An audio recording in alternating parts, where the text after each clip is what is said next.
एक राज्य में राजकुमार विक्रम रहता था। वह न सिर्फ सुंदर था बल्कि तलवारबाजी और घुड़सवारी में भी माहिर था।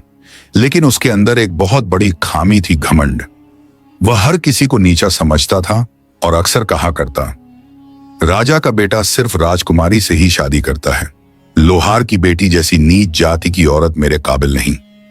राजा उसकी शादी करवाना चाहता था, लेकिन राजकुमार हर लड़की को यह कहकर ठुकरा देता कि कोई भी उसकी बराबरी की नहीं।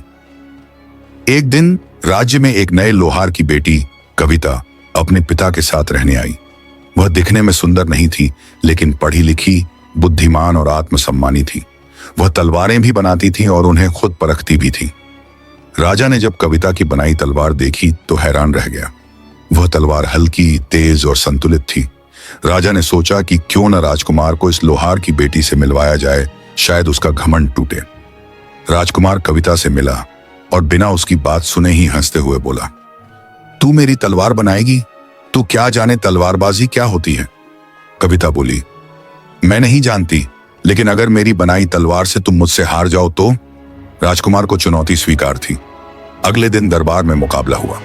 राजकुमार की तलवार भारी थी और कविता की हल्की लेकिन सटीक। कुछ ही पलों में कविता ने राजकुमार की तलवार उछाल दी और उसे घुटनों पर ला दिया। दरबार में सन्नाटा था।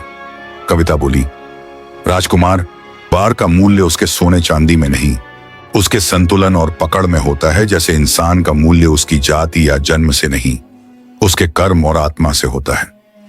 राजकुमार की आंखें खुल गईं।